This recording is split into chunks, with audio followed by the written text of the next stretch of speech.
¿Qué tal? Muy buenos días. Es un placer estar aquí con todos ustedes. Bienvenidos al tercer Congreso Internacional Nuevo Tiempo de Anáhuac. Estamos en la primera jornada de este tercer Congreso y tenemos la oportunidad y el privilegio de contar con la presencia y la participación de los autores del libro Tiempos Superpuestos, un libro que se escribió en coautoría con el doctor Mark Thovenot, quien nos acompaña en este momento. Bienvenido, doctor Thovenot. Bienvenido, muchas gracias por estar Buenos días. aquí. El doctor Gabriel Cruel, ¿sí? También está aquí presente, coautor también de esta obra. Bienvenido, doctor Gabriel, buenos días. Muchas gracias por la invitación. Bien, gracias a ustedes por estar aquí. Y también tenemos, bueno, no contamos con su presencia, pero también la maestra Onyx Acevedo, que también fue editora y coautora también de esta obra que nos van a presentar Mark y el doctor Gabriel. Bueno, pues me gustaría pasarle también la palabra y presentar a mis compañeros César Morlán y Tere García, que nos están aquí acompañando también en esta sesión. Hola César, hola Tere. Buenos días, Gerardo, Tere, Mark, Gabriel. Muchísimas gracias por acompañarnos en este tercer encuentro. Pues vamos a empezar pues con este evento que es el tercero que estamos organizando ya y pues muy contentos de tener tan distinguidos personajes. ¿O no, Tere? Claro, súper honrados y contentos de que estén en esta presentación. Muchas gracias. Muy bien. Si me lo permites, Gerardo, voy a leer las semblanzas del doctor Mark. Y si me haces favor de leer tú la del doctor Gabriel. Claro que sí. Doctor Marc Touvenot es doctor en etnología por la Universidad René Descartes de París y en letras y ciencias humanas por la Escuela de Altos Estudios de la Sorbona de esta misma ciudad. Es miembro honorario del Centro Nacional de la Investigación Científica de Francia. Además, es profesor honorario de escritura pictográfica náhuatl en el Instituto Nacional de Lenguas y Civilizaciones Orientales en París. Además, el doctor Mark Touvenot, entre sus publicaciones se cuentan numerosos artículos aparecidos en revistas especializadas, así como la obra Chalchihuitl, publicada por el Museo del Hombre de París. Es autor de múltiples programas informáticos, muy buenos por cierto, disponibles en línea, y en el 2014 publicó el diccionario náhuatl español, basado en los diccionarios de Alonso de Molina con el náhuatl normalizado y el español modernizado, esto en la UNAM en el año 2014, como dije. Su más reciente publicación es Herramientas Digitales para Estudiar la Cultura Náhuatl en UNAM del año 2023. Bienvenido, doctor. Muchísimas gracias, César, por la invitación y por la presentación, ¿no? Y entonces, me parece magnífico que Gabriel y yo tengamos esa oportunidad, ¿no? de presentar nuestro libro. Entonces, les agradezco muchísimo. Quisiera empezar por hablando un poquito del título. El libro se llama Tiempos Superpuestos y es se podría preguntar, ¿no? ¿Qué significa exactamente este título? Y para mí, ¿no? Es algo bastante evidente si se piensa que al momento de la conquista se impuso un tiempo diferente, nuevo, que se superpuso sobre los tiempos que existían en Mesoamérica y más particularmente en la parte náhuatl. Entonces, eso es la primera superposición, la, la más evidente. Pero existe otras superposiciones que nos parece importante a Gabriel y yo, que son la superposición adentro de la parte náhuatl de dos maneras de contar el tiempo. Una que que se refiere al mundo del tonalí, mientras que el otro lo llamamos el mundo del Inuit. ¿Qué significa eso? El mundo de tonalí, que es el más complejo, y según yo, el más fundamental, ¿no? Es la primera capa del tiempo, porque lo que se superpone son tres capas. La primera capa es la capa del tonal Poweli. La segunda capa es la capa de las divisiones del año en veintenas. Y la tercera capa es entonces nuestro sistema, bueno, que ahora es gregoriano, pero que antes era juliano. Entonces, la primera capa corresponde al mundo del tonalí. ¿Por qué distinguir entre dos mundos? Lo fundamental en esa división viene de la lengua. Y para mí la lengua náhuatl es algo muy importante. Todo lo que puedo pensar finalmente deriva de la lengua náhuatl. Y lo primero que se ve en náhuatl es que mientras nosotros tenemos una sola palabra para hablar del día, y es día, ¿no? En náhuatl existen dos palabras. Una que es tonalí y la otra palabra es ilhuitl. Entonces se puede considerar que son las dos caras de una misma realidad temporal, que es el día. ¿Y cuáles son las diferencias entre esas dos significaciones? No voy a dar la lista completa, ¿no?, de los rasgos, ¿no?, que permiten oponer el tonalí al ilhuitl, porque es una lista bastante grande, ¿eh? Los que ya leyeron el artículo sobre Tesosomo, que el mundo del tonalí, ya lo saben. Entonces, quisiera retomar, ¿no?, dos aspectos, los más quizás fundamentales. El primero es que el tonalí se refiere a la calidad del día, mientras que el ilhuit se refiere a la parte cuantitativa del día. Y es algo que la lengua va a subrayar, si se puede decir. Es que en el mundo del tonalí, todo se considera como animado, ¿no? Y eso lo sabemos de una manera muy sencilla, es que todas las palabras que tienen que ver con el mundo del tonalí se pueden tomar la forma plural.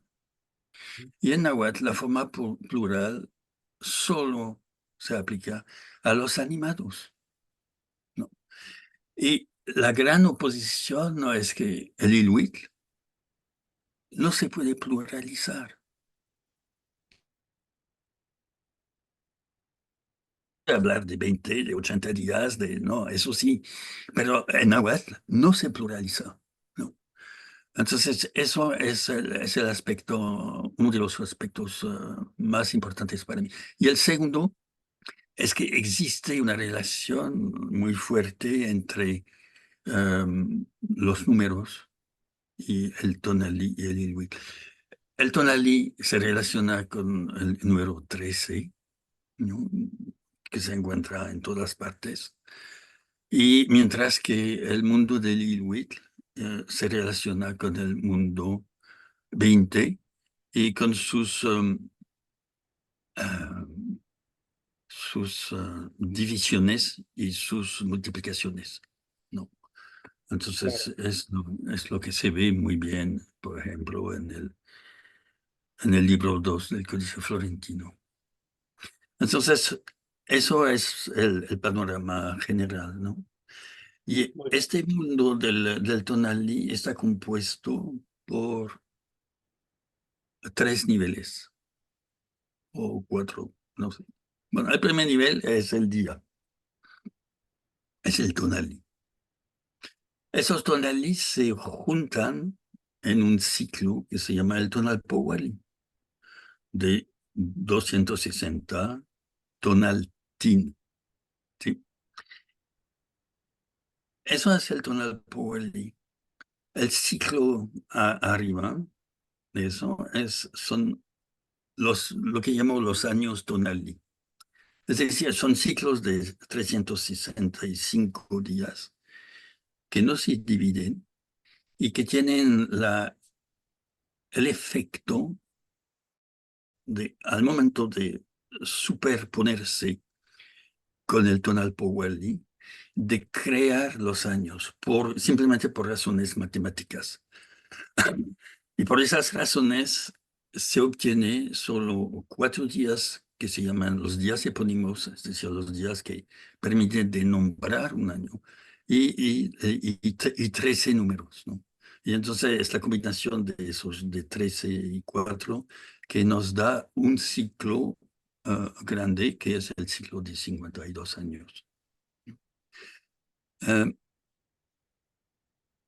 Y arriba, a un nivel más grande, ¿no?, tenemos los ciclos que se llaman Tonatiuh, que son ciclos grandes, ¿no?, pero que casi, en la mayoría de los casos, son múltiples de 52, y que entonces, como múltiples de 52, son múltiples de 13 también, ¿no?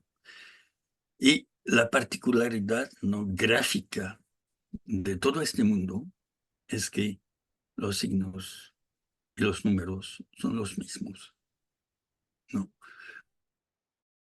2 Acatl, si es el año, se va a escribir con un número 2 y el signo Acatl. Si es el día, se va a escribir y así, ¿no? Y si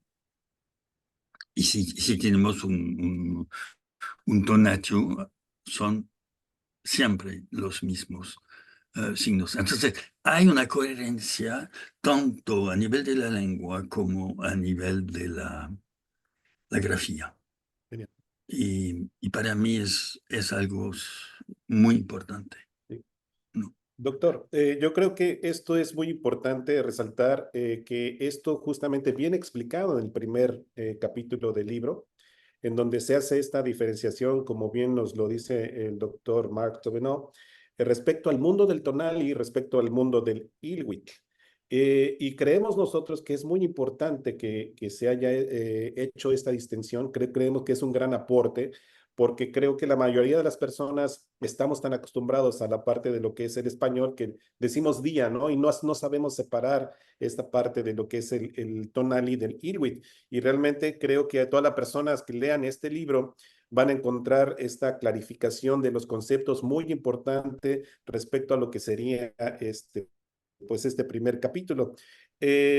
A mí me gustaría que Gerardo nos ayudara a leer la semblanza del doctor Gabriel Kenrick Krull para que pudiéramos pasar al siguiente capítulo, que también nos lo pudiera explicar. Muchas gracias, doctor Marc. Gracias, César. ¿Tu micrófono?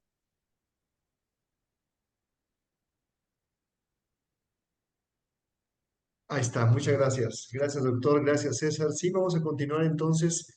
Voy a permitirme leer brevemente la semblanza del doctor Gabriel Henrik Krull. Él es doctor en estudios mesoamericanos por la Universidad Nacional Autónoma de México. Actualmente trabaja como investigador en el Instituto de Investigaciones Históricas de esta misma casa de estudios. Sus temas de interés son la lengua, la historia y la cultura de los pueblos nahuas del centro de México en la época prehispánica y colonial. Es autor de varios artículos de investigación y libros de difusión. Su más reciente publicación es Crónica Mexicayotl, obra histórica de Hernando de Alvarado Tesosomoc, editado por Domingo Francisco de San Antón Muñoz Chimalpain Cuatlehuanitzin, con fragmentos de Alonso Franco, UNAM 2021. Bienvenido, doctor Gabriel. Es un placer contar también con su presencia en este congreso. Y bueno, pues en el segundo capítulo de la obra Tiempos Superpuestos, debate sobre el encuentro entre los calendarios náhuatl y europeo, está a cargo, a su cargo este capítulo, y nos gustaría que nos platicara un poco acerca de este tema, el calendario europeo en el siglo XVI y el problema del bisiesto náhuatl. Bienvenido, doctor Gabriel. Muchas gracias, Gerardo, por esta presentación. Me da muchísimo gusto estar aquí el día de hoy con el doctor Marc Duvenot, mi gran amigo y maestro acerca del tiempo mesoamericano, que me enseñó cosas que a mí realmente me abrieron los ojos, como por ejemplo esta distinción que nos acaba de explicar de manera magnífica acerca de la distinción entre un mundo del Inuit y un mundo del Tonali, por una parte. Y bueno, se habrán dado cuenta que a Mark le gusta mucho el mundo del Tonali y que no habló mucho del mundo del Inuit. Entonces, me voy a permitir romper un poco el guión de esta presentación, porque habíamos dicho que Mark iba a presentar el capítulo 1 y yo iba a presentar el capítulo 2 sobre el calendario europeo, pero voy a hacer una pequeña introducción también al mundo del Inuit que me parece muy interesante. Mark ya nos explicó que esta distinción fundamental entre el concepto de el día tonali, que es un día cualitativo, o sea, es la suerte del día, el calor del día, las características que les dan su carácter al día, mientras que por el otro lado el Inuit es como una entidad, es un día Inuit, es una entidad como más abstracta, computables, que se puede contar. Y también una distinción que hacemos es que por un lado hay una importancia del número 13 en el mundo del Tonali y en el mundo del Inuit prevalece el contar por 20, que es el sistema de cómputo mesoamericano clásico, ¿no? Se cuenta por veintenas. Yo también me descubrí, porque ese fue un gran descubrimiento que hizo Mark, de esta distinción, que me parece fantástica. Y yo hice una pequeña aportación, un poquito, yéndome un poco más allá, y me di cuenta de que el mundo del Tonali se rige por una regla de unidades compactas, o sea, los tonalis, los años, bueno, es algo que Mark ya había hablado en realidad, en sus cursos, en sus clases y en sus artículos, que el mundo del tonali habla de unidades, son días enteros, años enteros, o ciclos solares enteros, ¿no? Mientras que por el otro lado el mundo del Inuit se rige por la regla de la división. O sea, al mundo del Inuit le gusta ver todo dividido. Por ejemplo, el día se ve por divisiones en diferentes números. Por ejemplo, la división clásica es en dos, ¿no? En dos mitades, el día, noche y día. O en cuatro, ¿no? Mañana, tarde y las dos partes de la noche divididas por la medianoche. O lo podemos dividir en más horas. Tenemos un artículo, bueno, yo tengo un artículo que Mark también tiene el suyo, donde hablamos de los diferentes momentos del día. Yo les llamo horas, pero bueno, no es un concepto europeo, obviamente el de las horas, pero hay momentos del día, se puede partir tanto el día diurno o el día nocturno en diferentes partes, ¿no? Eh, el año, por ejemplo, también se puede dividir en dos mitades, justamente que estamos acostumbrados a pensar en las estaciones de lluvias y la estación de secas, que son esas dos mitades del año que dividen el año en dos. Lo podemos dividir en cuatro si pensamos a los solsticios y equinoccios, entonces en cuatro periodos. También hay una división en tres, que es como una división más agrícola, de la que habló mucho en su tesis de maestría y de doctorado Andrea Rodríguez, que justamente hay un periodo de siembra, un periodo de cosecha y un periodo en el que se cosecha pero no se puede sembrar. Lo podemos dividir en 5 el año. Hay una división en 5, que es la división más exacta del año, porque el año es divisible exactamente 365 días por 5, nos da 73, que es un número calendárico súper importante y que tiene que ver también con el ciclo de Venus. Y entonces hay todas esas divisiones. Bueno, se me olvida la división clásica del año en 18 veintenas, 18 por 20, más 5 días. Esa no es una división exacta, sino es una división en base al sistema vigesimal que tenían los pueblos mesoamericanos. Entonces, esa parte del ILWIT es muy importante, que es un sistema partible, o sea, divisible, y yo creo también, tengo una hipótesis que se puede ver en la lengua. Mark habla de años tonali y años ILWIT. O sea, son años de 365 días, los dos, pero por un lado tenemos un año indivisible de 365 días, que es el año tonali, y por el otro tenemos un año divisible de 365 días, que se puede dividir en veintenas, en 180 días, diferentes divisiones. Y yo creo que en la lengua, pero es una hipótesis que planteo en un artículo que tengo por ahí, que hay dos palabras, una es Shiwit, año, que significa, que sería lo que Mark llama el año tonali, indivisible, y por el otro está Seshiwit, que sería como el año partible, divisible. Pero esa es una hipótesis mía, ¿no? No lo puedo corroborar. Necesitaría un diccionario que me diga eso, pero no tenemos la prueba y pues así se queda como hipótesis.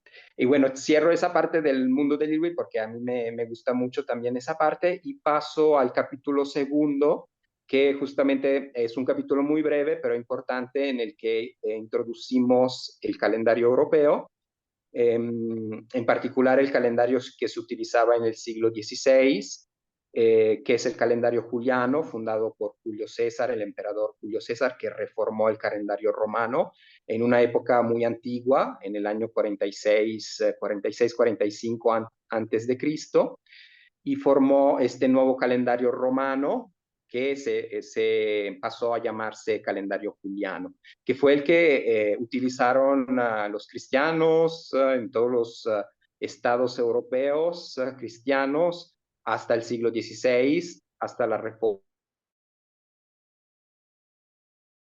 que hizo esta reforma gregoriana, que es el calendario que tenemos hasta el día de hoy. Y algunas particularidades del calendario juliano es que el día bisiesto, el que nosotros conocemos como el día bisiesto, viene de una palabra romana, del calendario romano, que significa doblemente sexto, porque ese día correspondería en el calendario juliano al 24 de febrero. O sea, era el día, los romanos contaban desde las calendas, que eran los primeros días de sus meses, para atrás, ¿no? Entonces decía un día antes de las calendas de marzo, 2 días antes de las calendas de marzo. Entonces, 6 días antes de las calendas de marzo, que sería el 1 de marzo, sería el 24 de febrero. Ese era realmente originalmente el bisiesto, 2 veces sexto, que se reduplicaba el 24 de febrero, que era además la fiesta de San Matías. Lo podemos encontrar en fuentes europeas y novohispanas, donde nos dicen que esta fiesta del 24 de febrero se reduplicaba. Entonces es un poco distinto a bisiesto como lo estamos acostumbrados a pensar nosotros, que es el 29 de febrero, un día más para el mes de febrero. En el calendario juliano era un 24 de febrero que se reduplicaba. Y bueno, había otro sistema también de intercalaciones de estos bisiestos. En el calendario juliano era cada 4 años, y sabemos que en el gregoriano hay reglas distintas, porque sabemos que el año trópico no es exactamente 365 días y un cuarto, o .25, sino un poquito menos, ¿no? Entonces, hay ciertas reglas para ajustar mejor en el calendario gregoriano nuestro calendario gregoriano justamente a la duración real del año trópico. Y bueno, yo presenté también en este capítulo lo que llamo el bisiesto, entre comillas, porque bueno, desde mi punto de vista, pero ese es parte del debate que vamos a tener después con Mark. esta idea de bisiesto, de un día cada 4 años, fue introducida por los europeos, no existía en la época prehispánica.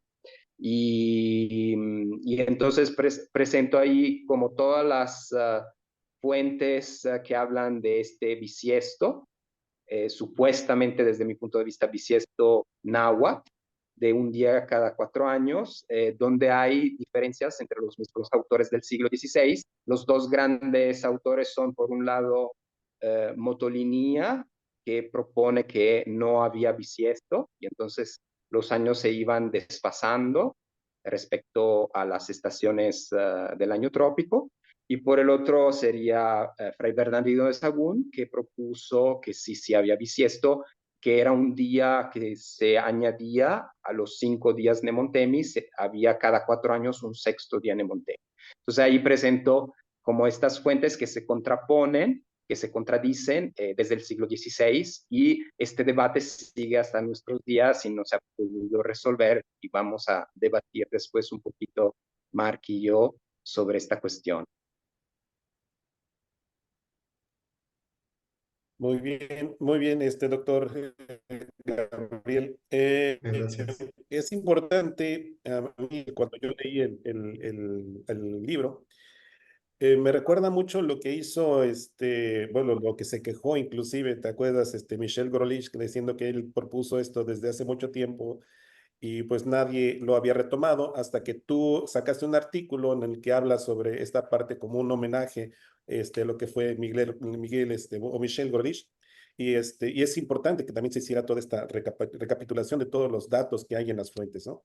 Entonces, yo creo que también tanto el primer capítulo, Gerardo Tere, del tiempo náhuatl, esta diferenciación del tonali y del ilhuit, es muy importante esta clarificación, tanto como toda esta parte que tiene que ver. Yo creo que tocaron los temas neurálgicos de lo que tiene los problemas de la calendárica mesoamericana.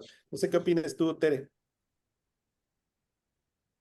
Sí, estoy de acuerdo. Creo que los temas que tocan ahí son como las piedras angulares, ¿no? Para de ahí empezar a entender y comprender pues toda la teoría, digamos, de cómo se manejaba los calendarios acá. Perfecto. No sé si quieren, entonces pasemos al tercer capítulo, Gerardo, que sería la superposición de los tiempos. ¿Te parece bien? Así es. Sí, el doctor Tobeno nos dio una aproximación a esta temática. No sé si les gustaría ampliar la información acerca del tema de la superposición de los tiempos. Doctor Mark, doctor Gabriel. Y bueno, primero quisiera decir que estoy totalmente de acuerdo con Gabriel, que había que desarrollar la parte inuit, ¿no? Que no tuve el tiempo de hacerlo. Eh, es fundamental. Y ahora la superposición. La primera superposición, ¿no? Se unió. Es que es la superposición de los años divisibles, como dijo Gabriel, sobre el flujo del tonal Powelli, ¿no? Y son dos flujos independientes, ¿no?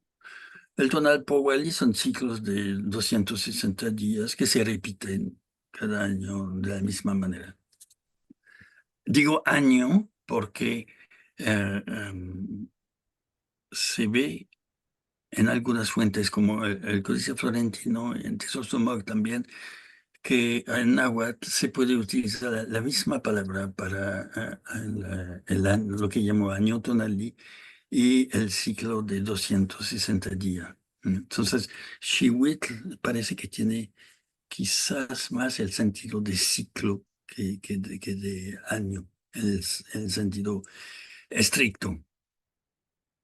Entonces, sobre esta capa viene otra que es que acabamos de ver con Gabriel, que es la capa de los años que se dividen en 18 veintenas más 5 días.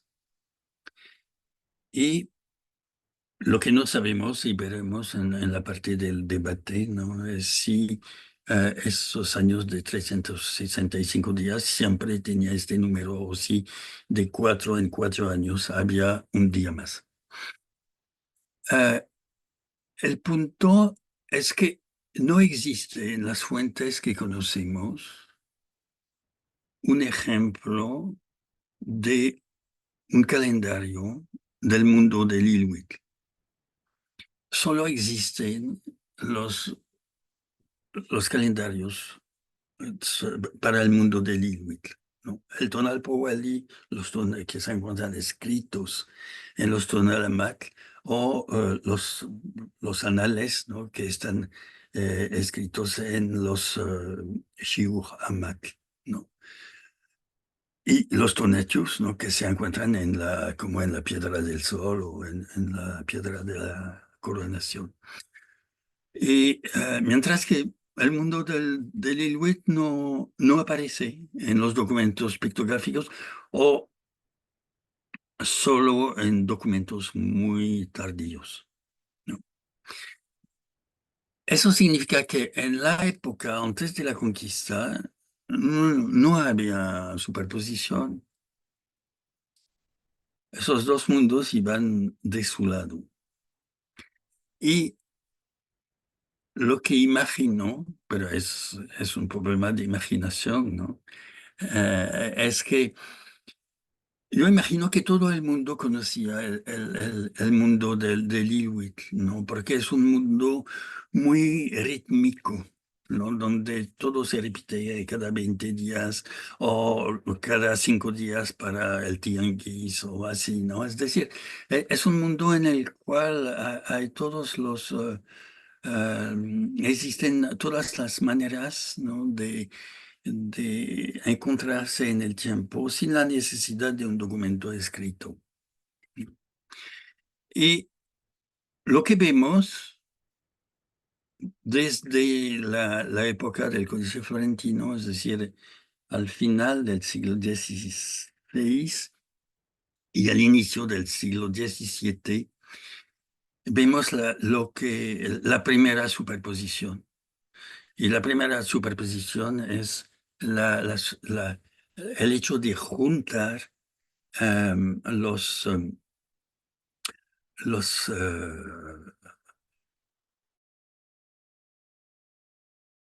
dentro de una veintena y de juntarlo con el tonal Powali, ¿no? Y eso se encuentra en el Códice Florentino, en los anales de Tecamachalco y en la obra de dos autores, ¿no? Que del fin del siglo XVI, inicio del XVII, que son Chimalpaín y Ixtlilxóchitl. Y se puede decir que Ixtlilxóchitl es el gran especialista de esas fechas que son dobles.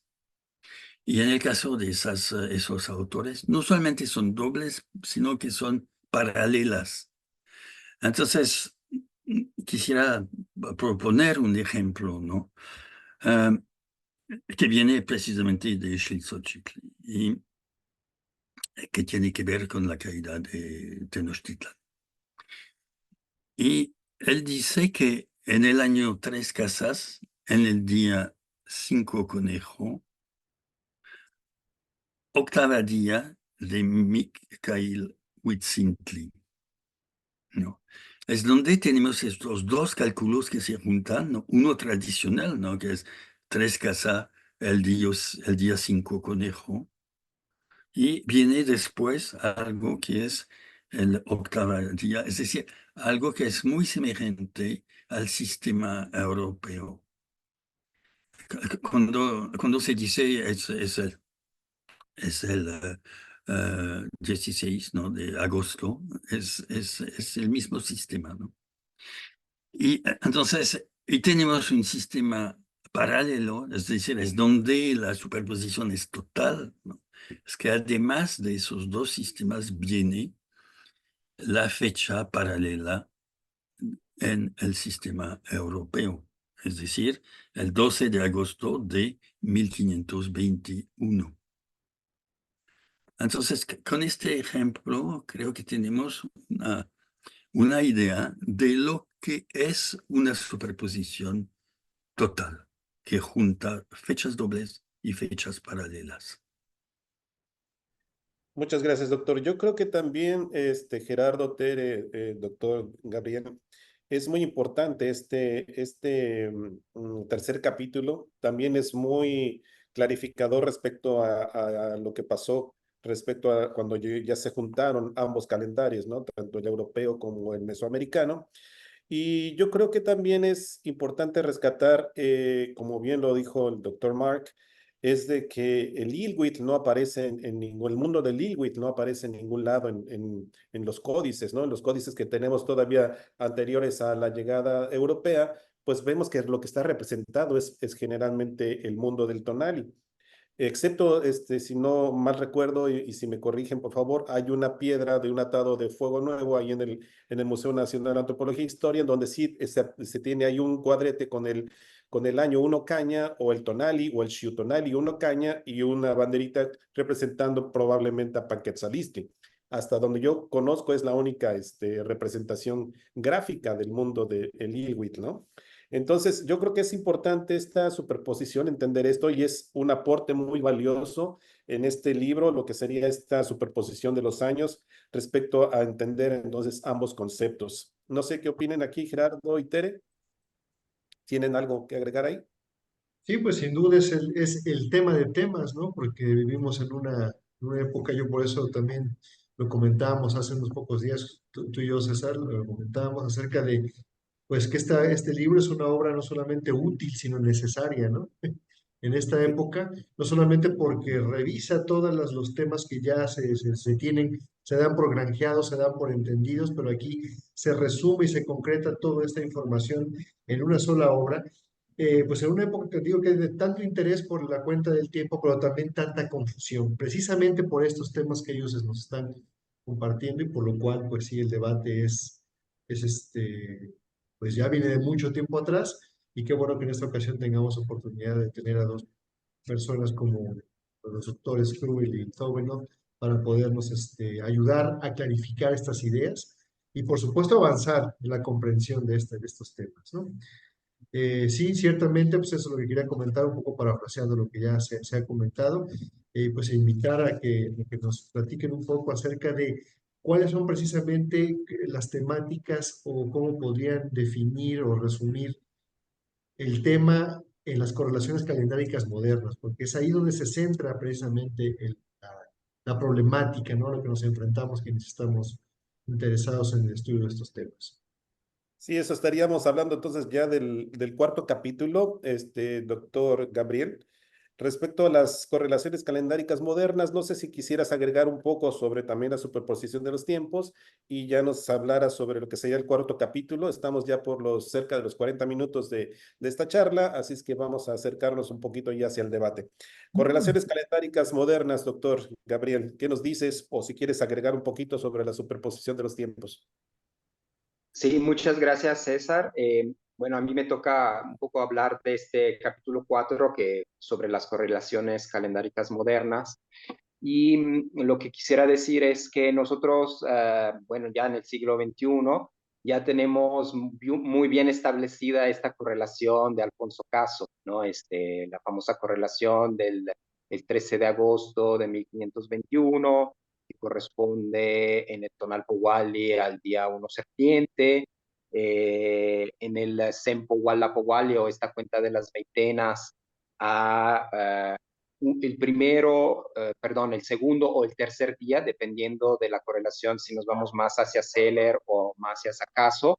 Es solo una diferencia de un día en la cuenta de las veintenas, que podría ser el segundo o el tercer día de Xochitl, de esta veintena. Y el año, pues todos estamos de acuerdo que este año 1521, para este periodo de agosto, correspondía al año náhuatl de la cuenta de los años, 3 pedernal, ¿no?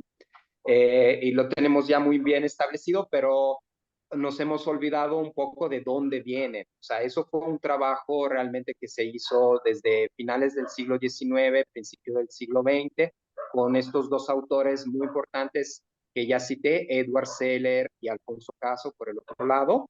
Primero vino Seller, que hizo este gran trabajo, y hay que ver también en qué fuentes se basaron y qué decisiones tomaron, porque las fuentes son fragmentarias, contradictorias, no nos dicen cómo fueron estas correlaciones o superposiciones, cómo fueron construidas en el siglo XVI o en el siglo XVII.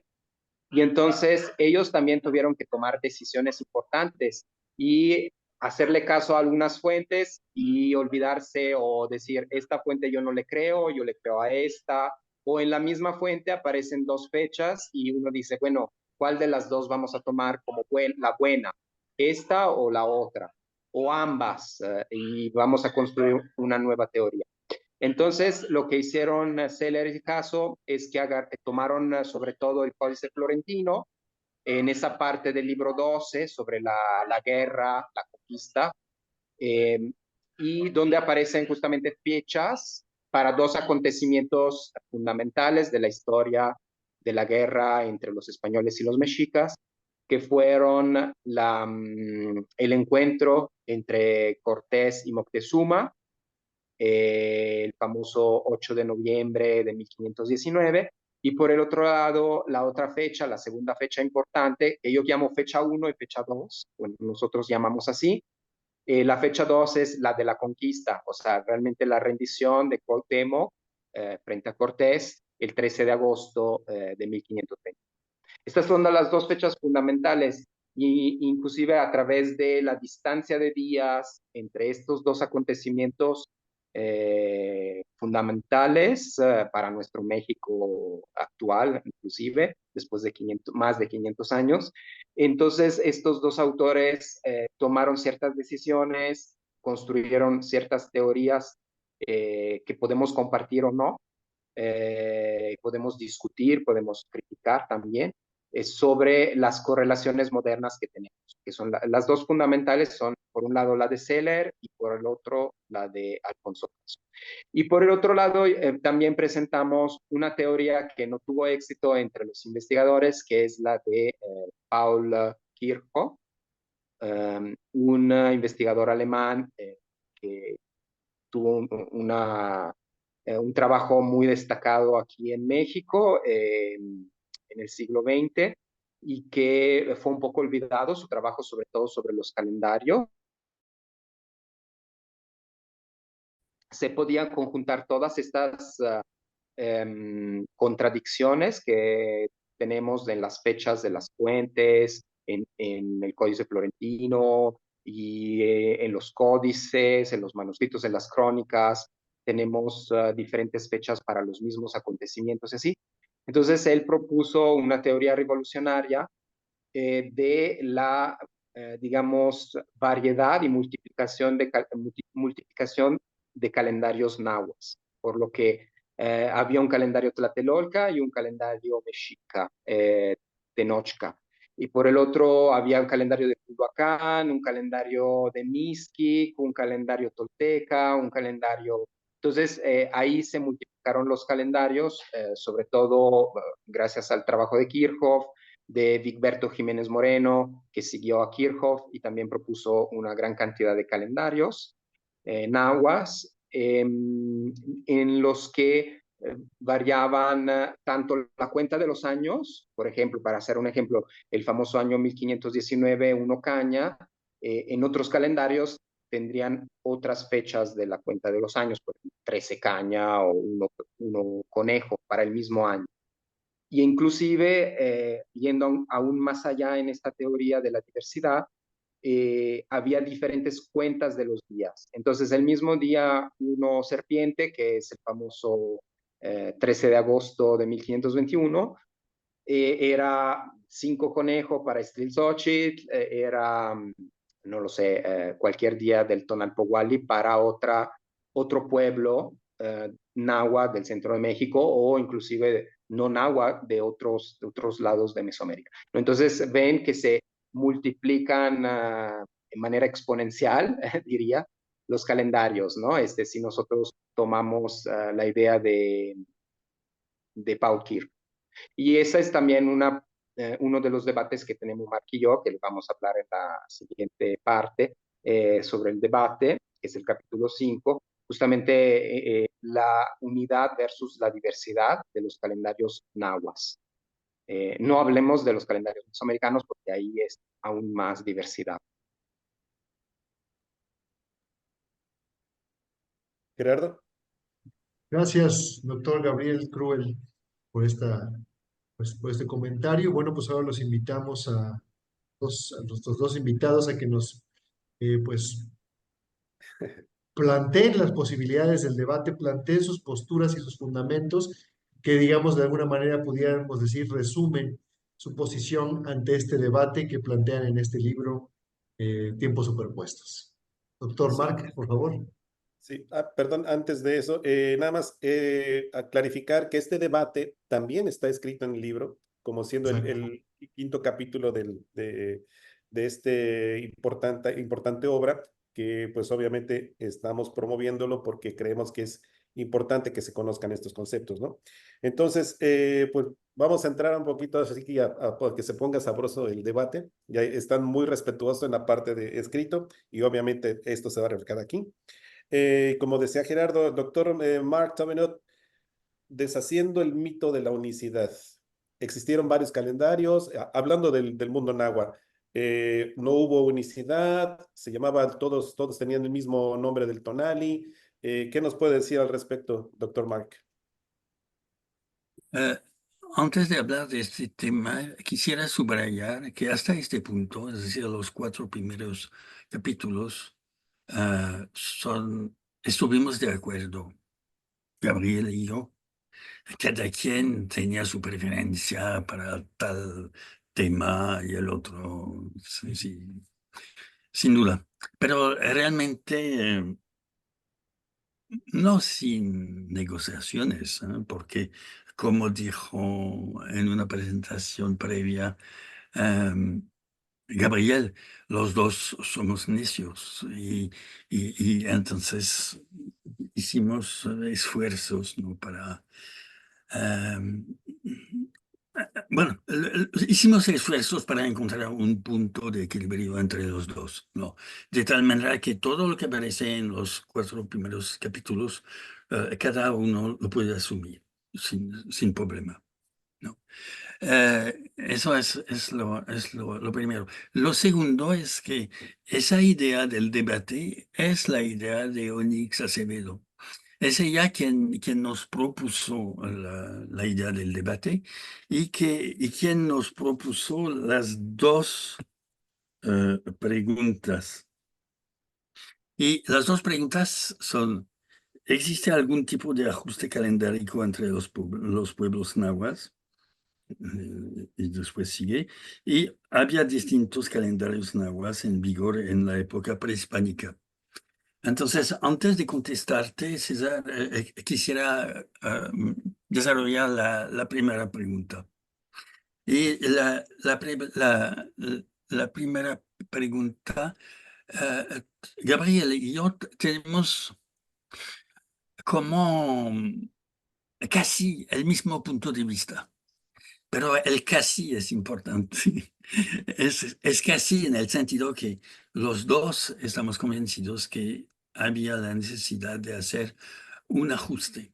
Y eso por una razón muy sencilla, ¿no? Si se cree a lo que aparece en el Códice Florentino, donde se dice que el fuego nuevo se hacía cuando las Pléyades se encontraban a medianoche al medio del cielo,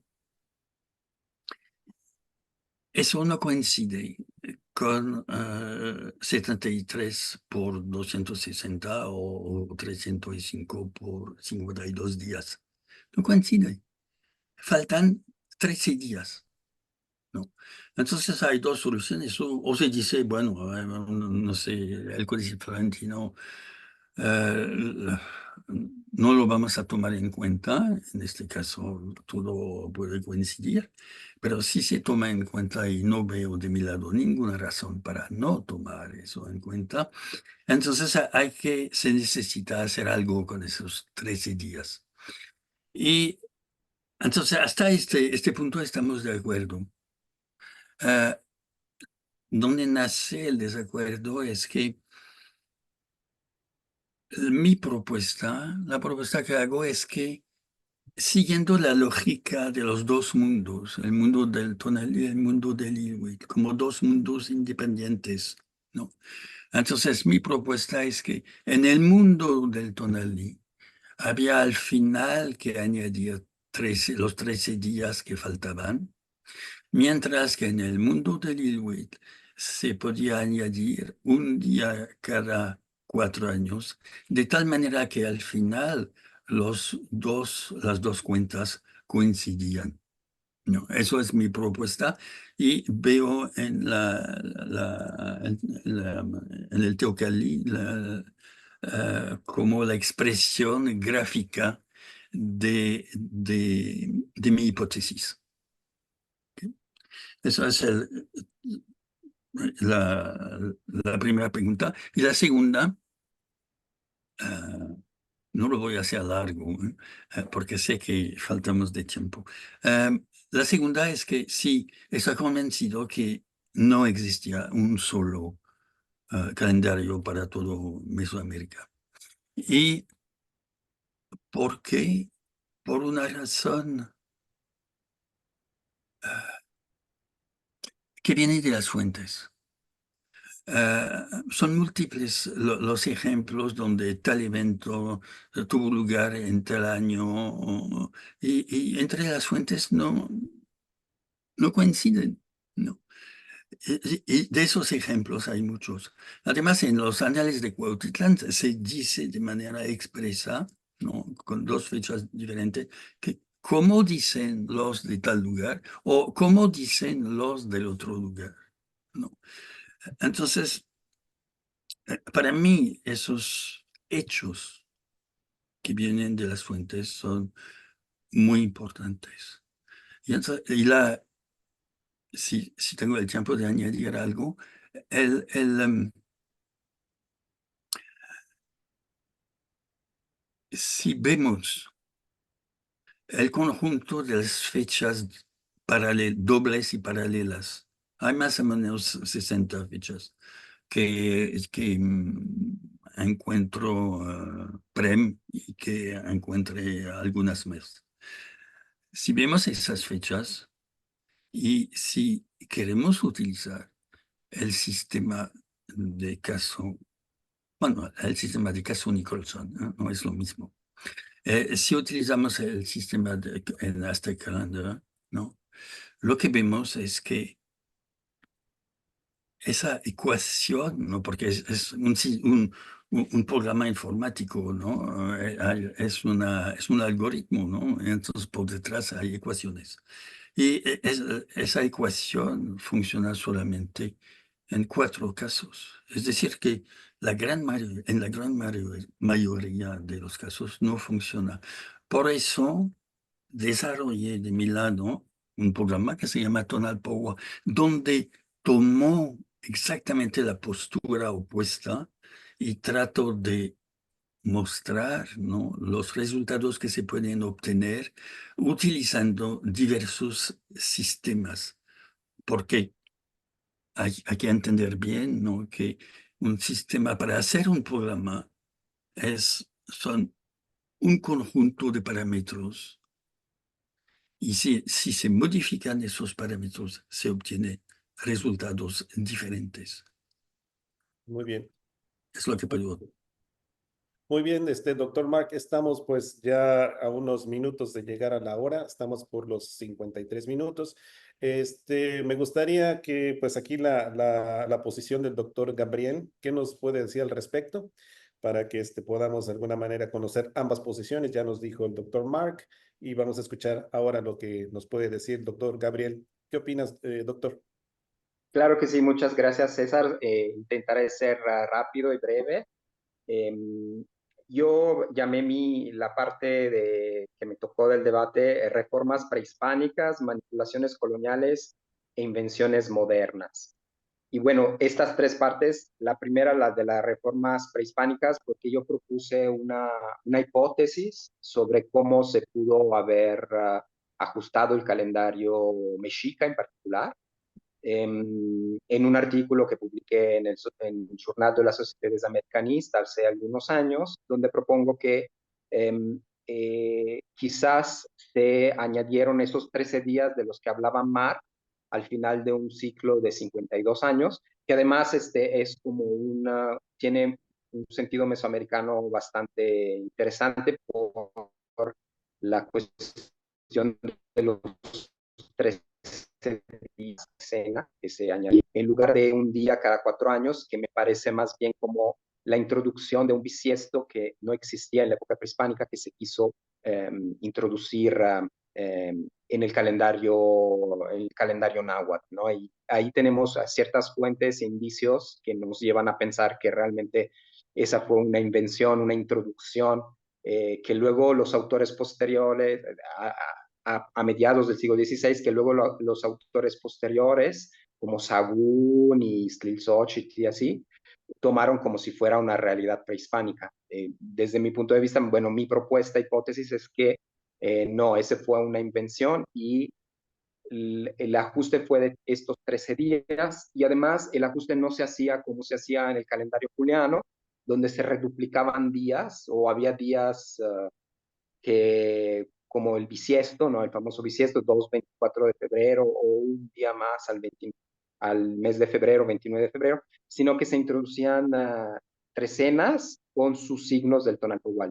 Y eso fue lo que provocó que en el calendario mexica, el cargador, que normalmente en un calendario mesoamericano está en la posición 1 del año, se fuera desfasando, moviendo.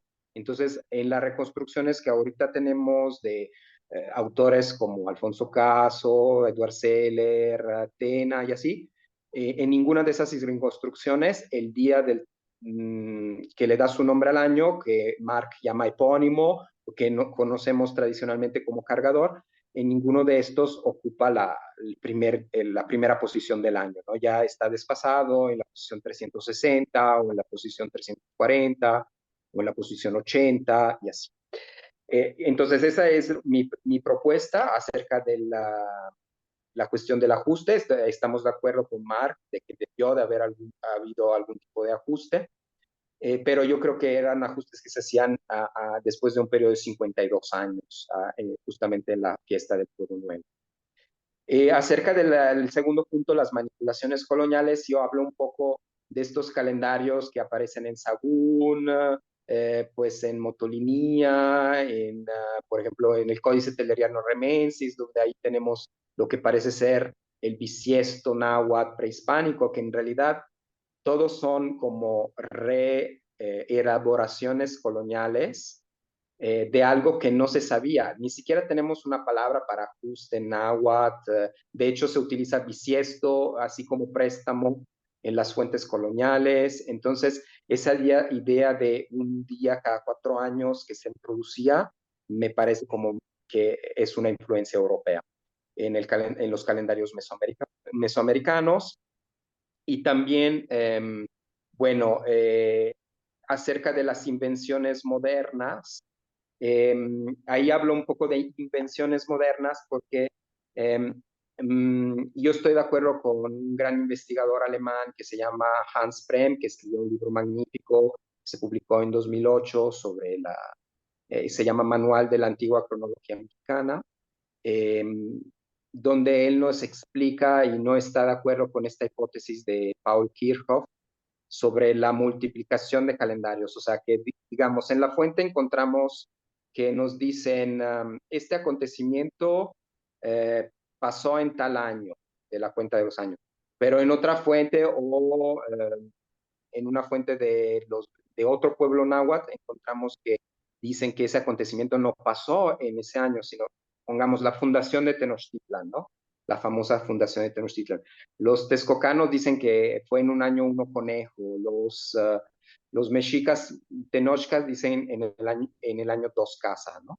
Y entonces tenemos dos fechas para el mismo acontecimiento y ahí construimos la teoría de que son dos calendarios distintos, ¿no? Entonces el mismo año para uno era, para un pueblo era uno conejo y para el otro pueblo era dos casas, ¿no? Y Y en base a eso, pues construimos un montón de calendarios, ¿no? Hay una diferenciación de calendarios y multiplicación de calendarios. Yo creo que, siguiendo a Prem, que tendríamos que ver estas diferencias como diferencias en las tradiciones históricas de los mismos pueblos, ¿no? No significa que ellos tuvieran un calendario distinto al nuestro, y ellos este año le llamaban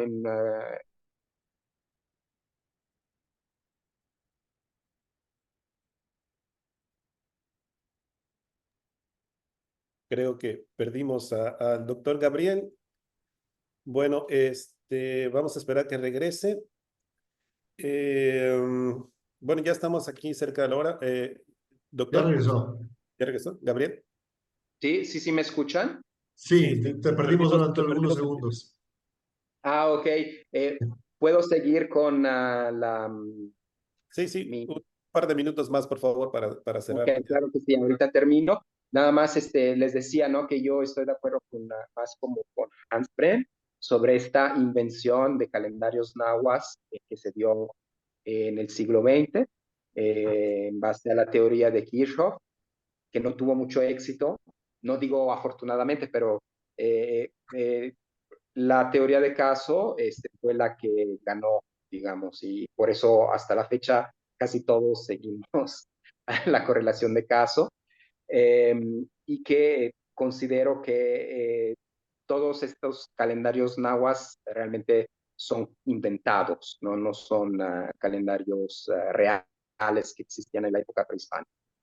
Y quería decir también, bueno, acerca de Xochitl también, que él tiene un sistema calendárico que funciona muy bien, con toda la superposición de todo lo que nos habló Mar, del Tonalpohualli, de las veintenas, del calendario juliano europeo, pero hay un detalle que no funciona muy bien, es que él da como comienzo del año siempre el mismo día, que es algo que lo encontramos en todos los autores coloniales. Él nos dice que todos los años empezaban siempre el 20 de marzo, pero no nos da ninguna explicación de por qué, si había un bisiesto prehispánico que se utilizaba desde la época prehispánica, por lo que se iba ajustando el calendario y siempre empezaba el año el 20 de marzo.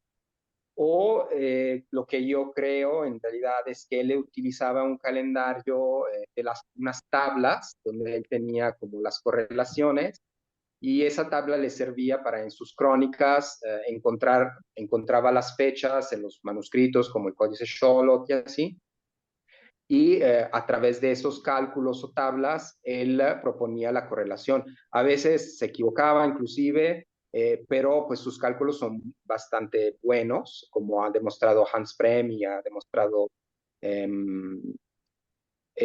Mark Duvenot, pero eso no significa que fuera real su calendario, que llegara desde la época prehispánica. Es como una reelaboración desde mi punto de vista colonial del calendario texcocano. Muy bien, pues muchas gracias a ambos, al doctor Mark, al doctor Gabriel, sobre sus posiciones al respecto, sobre la unicidad del calendario, esta necesidad de ajustes calendáricos. Si me lo permiten, pues ya estamos cerca de la hora, ya un poquito pasaditos en la hora. Tenemos aquí algún par de preguntas que nos han hecho también el público, que lanzamos estas preguntas. Y la principal que nos preguntan es Enrique Martínez. Nos pregunta de dónde pueden conseguir este libro, si lo pueden comprar en Amazon o si existe formato ebook. ¿En dónde pueden conseguir este libro, doctores?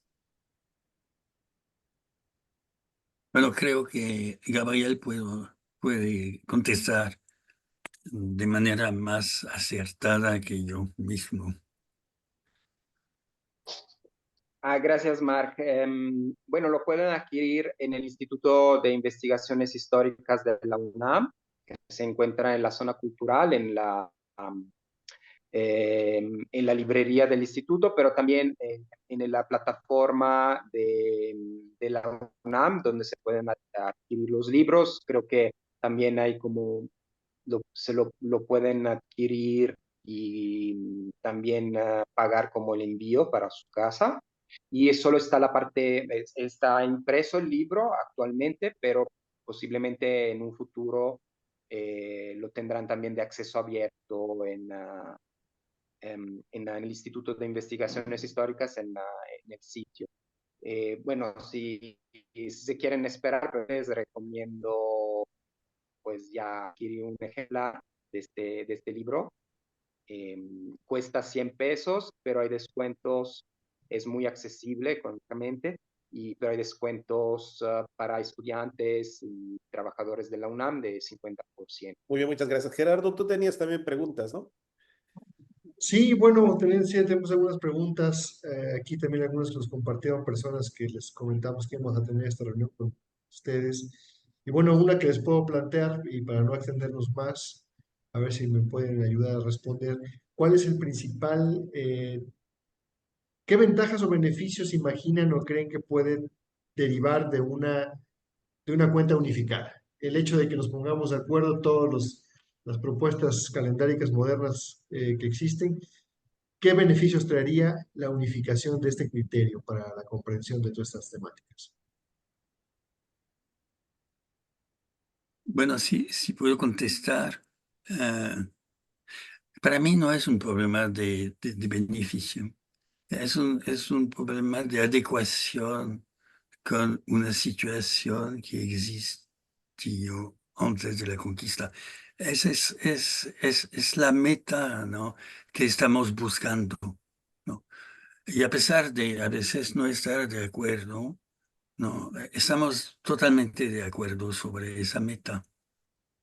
Y, y de- y si no logramos, eh, no logramos escribir una parte común sobre este punto, y tampoco logramos convencer al otro, ¿no? Eso significa que, y es la parte interesante, ¿no? Es que finalmente en este debate no hay manera realmente de, de proponer una visión única, ¿no? Y entonces, para mí, si se debe hablar de beneficio, el beneficio es quizás esa parte donde nosotros no estamos de acuerdo, porque precisamente eso permite abrir, ¿no?, el debate y ofrecer pistas para pensar esos problemas complejos. Así Eso es motiva. un debate en pleno desarrollo, sin duda. Vivo, dinámico. Mm, sí. Tere, ¿tienes alguna pregunta que tú tengas ahí? No, César, todo súper claro. Bueno, si me lo permiten, yo como público también quisiera hacerles una pregunta desde el punto de vista respecto a los ajustes. El hecho de que exista un ajuste, ya sea cuatrienal o que sea al final de los 52 años, esos 13 días, forzosamente nos lleva a tener un ajuste antibisiesto. Porque si vamos a hacer años de 365.25, sabemos que entonces estamos llevando al calendario al orden del juliano, ¿no? Entonces tendríamos que entonces que buscar, o eso nos obliga a buscar una parte de lo que sería entonces este ajuste antibisiesto, qué es lo que se hacía. Ese es algún tipo de pensamiento y reflexión que a lo mejor ustedes podrían contestar. Y otra cosa, ¿qué hacemos con Venus? Porque estamos tratando el calendario eminentemente como solar. Y aparte, pues, ¿qué hacemos con Venus? Y en la parte de lo que sería la parte estelar, como dice el doctor Mark, en la parte de lo que serían las Pléyades, ¿no? Que también sabemos que por la precesión de los equinoccios se va moviendo. Entonces, creo que tendríamos que buscar, si aceptamos la idea de un ajuste cuatrienal o a cada 52 años, tenemos que buscar también entonces aquel efecto, porque sabemos que agregamos algunos minutos al año si hacemos años de 365.25 en lugar de 365.2422, ¿no? No sé si han reflexionado al respecto, doctores. Gabriel, yo sí, pero Gabriel también. Bueno, acerca del el problema de Venus y del año trópico, pues yo diría que En los calendarios de todo el mundo, no solo mesoamericanos, siempre es un problema hacer coincidir todos los ciclos, porque no son ciclos uniformes. Inclusive el día no es un ciclo que podemos medir en 24 horas exactas, el mes tampoco, el año trópico tampoco. En realidad sabemos que el año trópico, por ejemplo, pues es variable. O sea, el equinoccio, el solsticio no es que caiga siempre el mismo día, ¿no? Hay solsticios que caen el 20, el 21, el 22 o hasta el 23, ¿no? Del mes de septiembre o de diciembre. Entonces, todos esos ciclos no son compatibles, no son mensurables entre ellos. Y en un calendario tenemos que tomar siempre una decisión a qué vamos a privilegiar, si privilegiamos las lunas, las lunaciones, privilegiamos el año trópico, privilegiamos el ciclo de Venus. Yo creo que en los calendarios mesoamericanos lo que se privilegiaba era el ciclo solar, ¿no? El año trópico. Y el ciclo lunar y el ciclo venusinos eran ciclos complementarios que entraban en juego, pero pues no se hacían ajustes para acercarse como a la duración periódica de esos ciclos, desde mi punto de vista. Si puedo añadir algo, quisiera decir que la gran diferencia entre las Pléyades y Venus, ¿no? Es que a propósito de las Pléyades, tenemos fuentes que nos hablan directamente de las Pléyades, mientras que no se menciona Venus en las fuentes, ¿no? Hasta donde sé. Y entonces es claro que se puede suponer muchas cosas, ¿no? En relación con Venus y en particular a través, ¿no? de los números. Pero lo que es cierto, como acaba de decir Gabriel, es que los cuerpos espaciales no se desplazan como nos gustaría. A nosotros nos gustaría tener números simples, 1, 2, 3, 13, 20, no, pero fracciones, no, no, eso nos complica la vida. Y que sea el Sol, que sea Venus, que todos no corresponden según nuestras medidas a números, a fracciones. Y entonces no hay, es imposible hacer coincidir todo, ¿no? Y con Venus se ve bien, ¿no? Si se ven los números, ¿no? En relación con Venus, ¿no? Que coincide más o menos, pero siempre más o menos, ¿no? Ok. Muchas gracias. No sé, Gerardo, ya estamos sobre la hora y cuarto. Si Ya te estamos. parece, doctores, pues haríamos el cierre final. Gerardo, por favor, si me haces el honor de agradecer a los doctores. Claro que sí, pues gracias a los dos doctores, al doctor Mark Towner y al doctor Gabriel Cruel por su presencia, por su participación, presentándonos como ya mencioné, pues esta obra tan importante y tan necesaria en esta época, en que cada vez hay más interés por el tema, pero también hay muchas voces y mucha confusión al respecto. Esta obra pues nos ayuda, ¿sí? No resuelve definitivamente, porque como comentamos, es un debate en pleno desarrollo, pero nos aporta una buena cantidad de información y de perspectivas necesarias para poder llegar cada quien a una conclusión o a un avance en nuestros propios estudios. Así que pues estoy muy contento y muy honrado pues, de participar en esta ocasión, de tener la presencia de los doctores y bueno, pues me despido y les agradezco también a todos los que están en este momento aquí acompañándonos en el Congreso. Y pues por mi parte, muchísimas gracias, doctor Mark Tovenot. Gracias por estar aquí. Placer. Muchas gracias a ustedes. Gracias también, doctor Gabriel Cruel, por su presencia y su participación. Gracias por escucharnos. Excelente, pues están invitados. Nos quedamos con muchas preguntas en el tintero, sin duda. Si ustedes nos permiten la oportunidad más adelante, tendremos alguna otra conversación para poder ampliar los temas. Gracias también, César, Tere, por su compañía. Gracias por estar aquí. Y pues nos despedimos para dar continuidad al programa de este tercer Congreso Internacional Nuevo Tiempo de Anáhuac. Con permiso, muchas gracias. Hasta luego. Hasta luego, felicidades, mucha suerte. Gracias. Gracias.